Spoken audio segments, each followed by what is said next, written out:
जिसका छोटे छोटे बच्चे जो बालिग होने से पहले मर जाते हैं, 1 साल 2 साल 5 साल का बच्चा जो मर गया, सिगारुहुम दामीसुल जन्नह, ये छोटे छोटे बच्चे बिला रोक टोक जन्नत में टहलते रहते हैं। इनकी रूहें जन्नत के अंदर इधर से उधर घूमती रहती हैं, फिरती रहती हैं। क़यामत के दिन हिसाब व किताब होगा। अल्लाह एक मजमे के बारे में हुक्म देगा, इनको जहन्नम में फेंक दो। फरिश्ते उनको जहन्नम में ले जा रहे होंगे। जहन्नम में ले जाने से पहले अल्लाह ताला कहेगा रुक जाओ, अभी जहन्नम में डालने से पहले एक काम करो। फरिश्ते रोक लेंगे, क्या करें? अल्लाह कहेगा इनके छोटे छोटे बच्चे हमने दुनिया में छीने थे इनसे, 1 साल का 2 साल का बच्चा हमने इनसे दुनिया में छीन लिया था। वो जन्नत में उनकी रूहें टहल रही हैं। आए फरिश्तों, उन छोटे छोटे बच्चों को लेकर आओ और उनको उनके माँ बाप से मिलवा दो। चलो ये जहन्नम में जाने वाले हैं, एक बार इनको इनके छोटे छोटे बच्चों से मिलवा दो और उन बच्चों को उनके माँ बाप से मिलवा दो। लिहाजा फरिश्ते उन छोटे छोटे बच्चों को लेके आएंगे और वो अपने माँ बाप से मिलेंगे।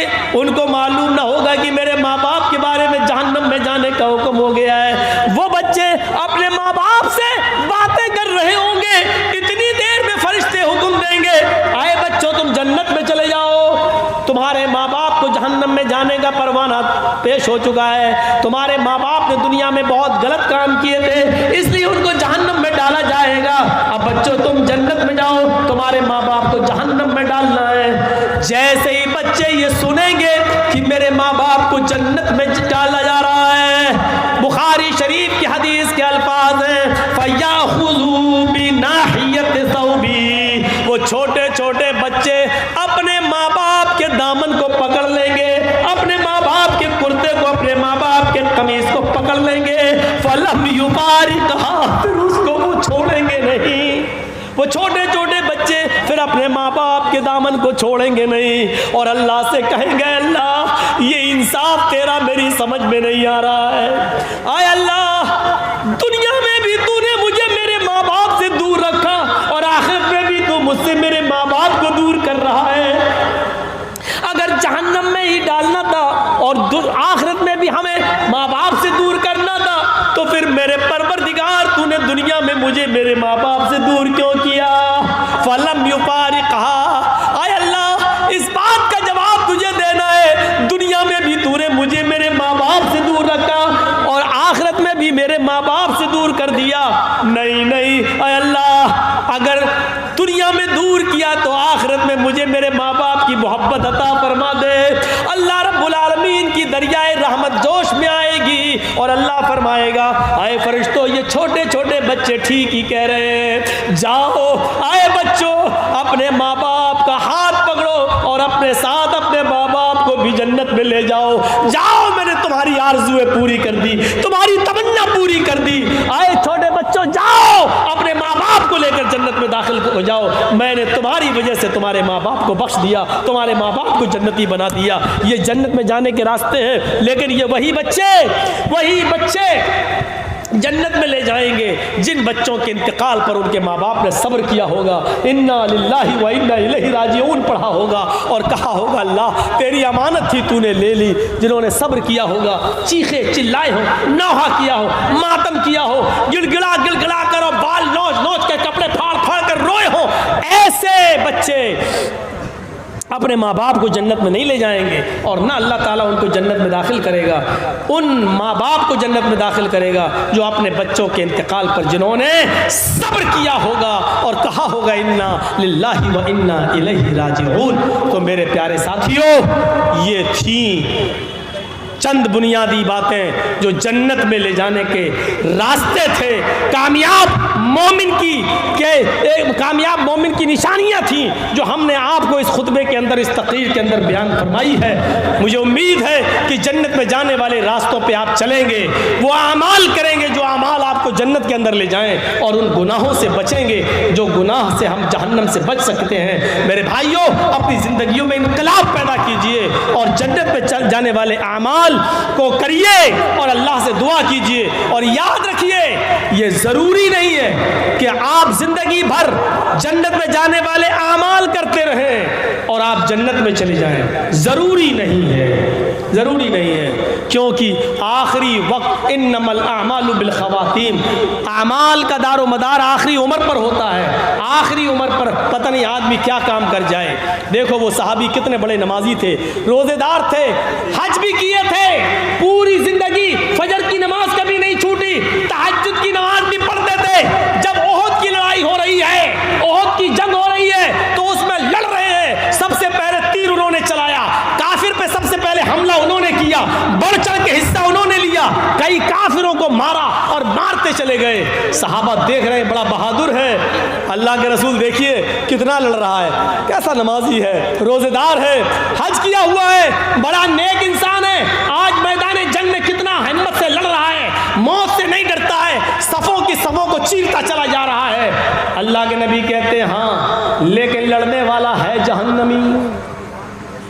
देख रहे हैं आप, एक सहाबी के बारे में अल्लाह के नबी क्या कह रहे हैं, जिसने एक भी नमाज नहीं छोड़ी, तहज्जुद की नमाज नहीं छोड़ी, फजर की नमाज नहीं छोड़ी, लेकिन जब लड़ रहे हैं ओहद के मैदान में तो काफिरों को मारते चले जा रहे हैं। सहाबा ने कहा खुशखबरी हो, देखो कितनी बहादुरी से लड़ रहा है। अल्लाह के रसूल ने कहा वो जहन्नमी है।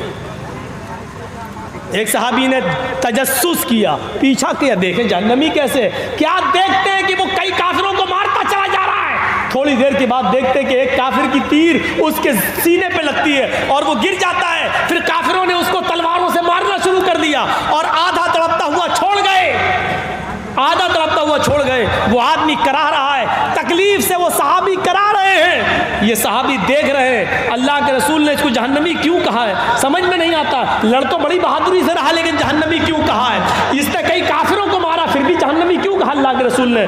क्या देखा कि ये सहाबी तड़प रहे हैं, जब जख्म बर्दाश्त नहीं कर सके, तकलीफ बर्दाश्त नहीं कर सके, तो उन्होंने वो तलवार ज़मीन पे गाड़ी और अपना सीना उस तलवार के ऊपर रख दिया और अपना वजन उसके ऊपर डाल दिया और मर गए।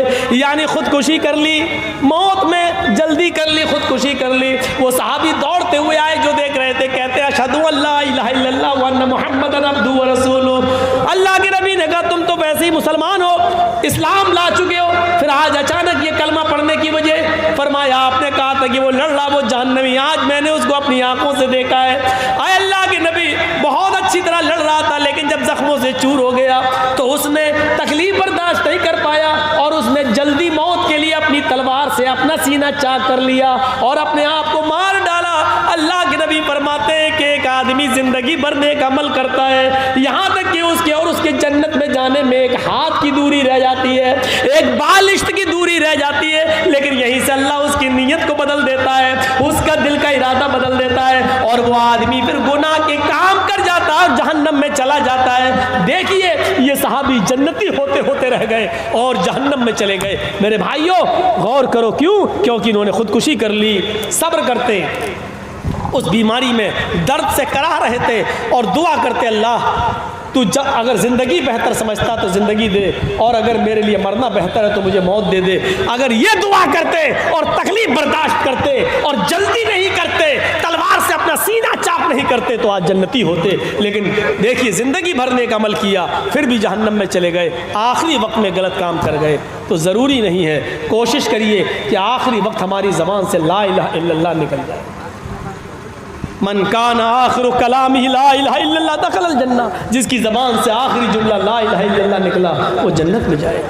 याद रखना, ज़िंदगी भर नेक अमल करने वाला भी ज़रूरी नहीं कि ला इलाहा इल्लल्लाह पढ़ जाए। शैतान पानी का प्याला लिए खड़ा रहता है, बहुत नाजुक मोड़ होता है, उस मौके पर ला इलाहा इल्लल्लाह पढ़ना बड़ा मुश्किल होता है। इमाम मालिक रहमतुल्लाह अलैह के इंतकाल का वक्त आया, आखिरी सांसें ले रहे हैं और ऐसे करते जा रहे हैं और कहते जा रहे हैं अभी नहीं, अभी नहीं, अभी नहीं। लोगों ने कहा इमाम मालिक से, ये क्या हो गया आपको, क्या बड़बड़ा रहे हैं आप? उन्होंने कहा ये सामने जो खड़ा है ना, ये मेरी आंखों के सामने ये शैतान है। उन्होंने कहा, लोगों ने, कहाँ है? कोई तो नहीं दिख रहा है। कि तुम्हें नहीं दिखेगा, मुझे दिख रहा है, क्योंकि मेरी जागनी का आलम है, मेरे मरने का वक्त करीब है।